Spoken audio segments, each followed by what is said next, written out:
Assalamualaikum warahmatullahi wabarakatuh. Perkenalkan kami dari FRI 53 yang beranggotakan saya Nara Bagastama yang biasa dipanggil Nara, kemudian ada Rafli Ahmad Nurfikri yang biasa dipanggil Rafli, dan berada Rafa Levina yang biasa dipanggil Levin.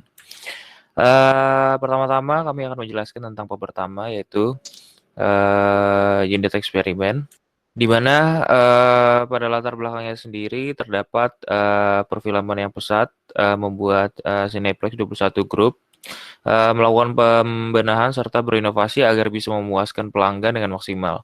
Tidak hanya itu, mereka mencari cara untuk menjangkau penonton yang lebih banyak.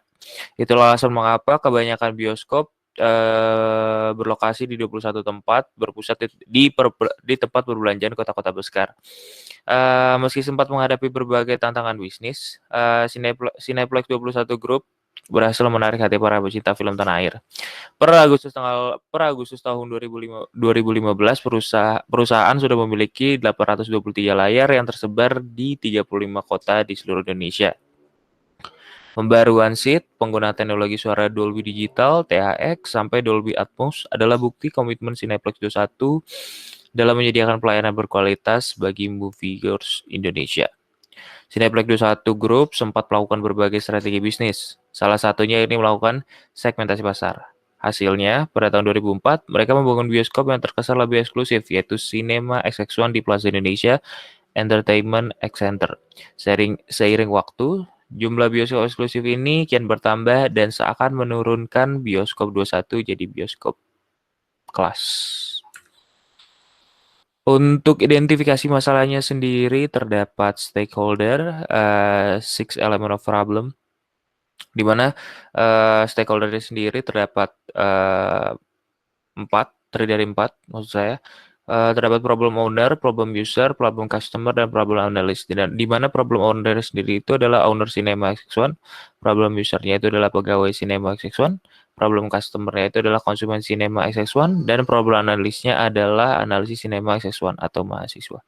Six problem of element terdiri dari decision maker, di mana decision maker-nya adalah owner Cinema XX1. Objektifnya adalah menghitung waktu antrian yang terjadi di bioskop. Decision kriterion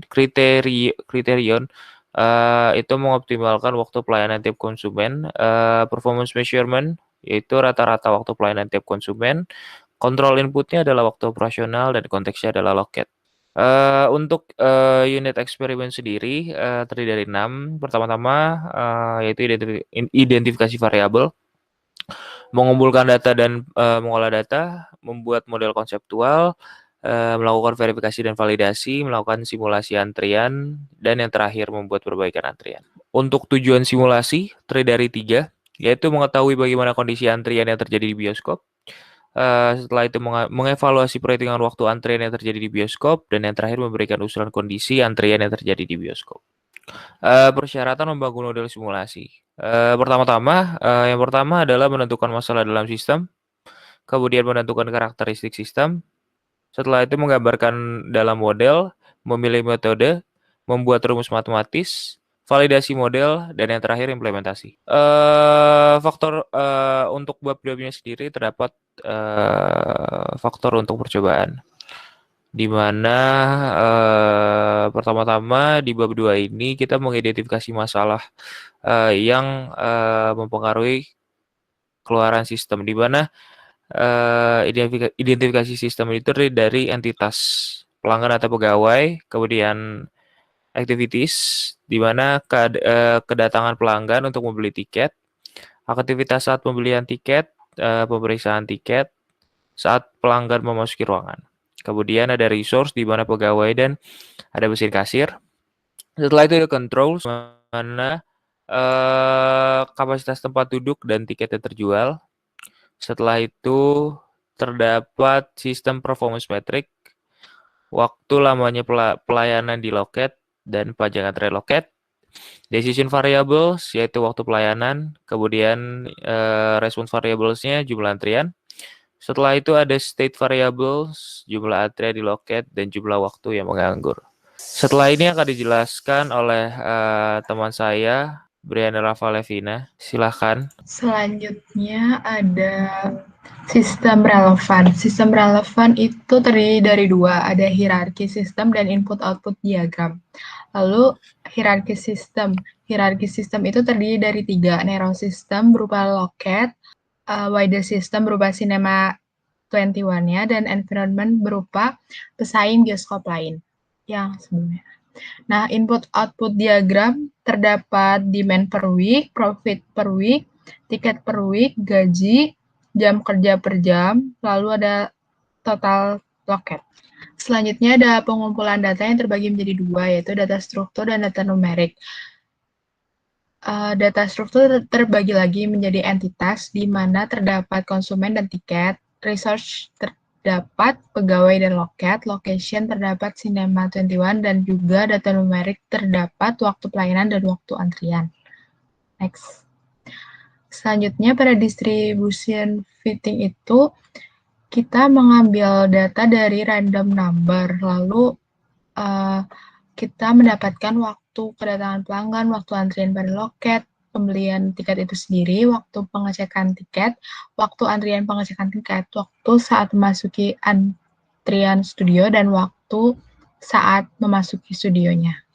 Next. Selanjutnya ada mengembangkan model konseptual yang terdiri dari dua, berupa diagram operasional proses chart itu sendiri. Dapat dilihat pada gambar, terdapat penonton masuk, antrian penonton, loket, antrian pemeriksaan tiket juga, ada pemeriksaan kerja, studio, dan pintu keluar. Lalu EFD-nya terdapat pada gambar itu sendiri. Selanjutnya ada influence diagram, terdiri dari waktu antrian, jumlah konsumen itu sendiri, dan jumlah permintaan, jumlah loket, waktu saat pelayanan, dan kebijakan yang diterapkan pada bioskop itu sendiri untuk mengoptimalkan waktu antrian. Selanjutnya ada perancangan model eksperimen. Selanjutnya ada translasi konseptual. Berikut adalah gambaran dari hasil output simulasi yang dihasilkan. Bisa dilihat untuk cure kontennya ada 224, max kontennya 224 juga. Selanjutnya ada verifikasi. Pada tabel ini, work in process terdapat dua proses, yaitu pemeriksaan dan loket pertama, di mana information-nya itu verified, di mana average-nya berada di tengah lower dan upper limit. Next. Selanjutnya ada validasi. Validasi itu berikut adalah gambar dari hasil jumlah replikasi, di mana hasilnya ada total 2029. Lalu kita juga di sini menggunakan normality test seperti pada gambar. Selanjutnya akan dijelaskan oleh Rafli. Baik, untuk bab 4 di sini ada penentuan perlakuan.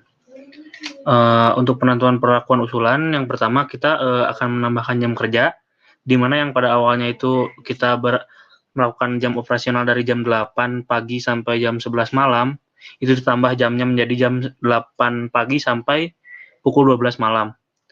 Lalu untuk usulan yang kedua yaitu penambahan mesin, di mana kita menambahkan loketnya menjadi 2 buah yang awalnya hanya 1 loket. Lalu untuk pelaksanaan percobaannya di sini yang pertama kita melakukan warm up terlebih dahulu, yaitu menambahkan jam warm up selama 1 jam sebelum waktu operasional, yaitu menjadi pukul 7 pagi. Lalu untuk simulasi sesuai skenario untuk perbaikan sistem itu dengan hasil seperti gambar berikut, yaitu menghasilkan current kontennya yaitu 2043, max kontennya 2043, dan average stay time-nya 0. Lalu untuk comparing system, di sini kita mendapatkan alternatif 1 dan 2, yaitu output sebagai berikut, di mana output ini didapatkan dari TPH yang kita dapatkan dari TPH pemeriksaan tiket seperti berikut. Lalu untuk pada antriannya itu semua antrian yaitu 0, berarti tidak ada antrian di sana. Untuk realization itu untuk tabel yang ini yaitu target dikurang dengan realization. menghasilkan average sebesar 0,56. Lalu di sini real system yaitu dari realization, di sini alternatif 1 dari sini, alternatif 2 dari sini. Lalu di sini juga dihitung average dari kedua alternatif. Untuk bab 5 atau bab terakhir yaitu saran dan perbaikan.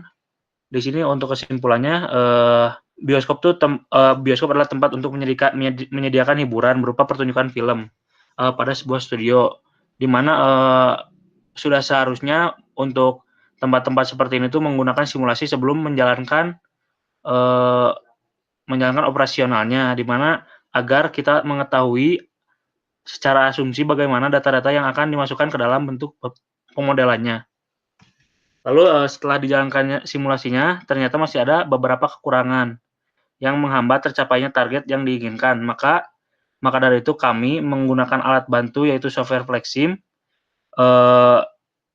dengan membuat OPC, EFD, dan influence diagramnya dari model yang telah dibuat akan memberikan saran untuk kekurangan yang berada di bioskop tersebut. Untuk saran itu sendiri, kami memberikan 2 solusi alternatif, yaitu solusi yang pertama di mana kami memberikan alternatif jam kerja ditambahkan, di mana yang awalnya pukul 8 pagi sampai jam 11 sampai pukul 11 malam menjadi pukul 8 pagi hingga pukul 12 malam. Lalu untuk solusi yang kedua, kami memberikan solusi penambahan tempat pembelian tiket. Paling untuk segitu saran dari kelompok kami. Lalu terima kasih atas perhatiannya. Sekian dari kelompok FRI 053. Wassalamualaikum warahmatullahi wabarakatuh.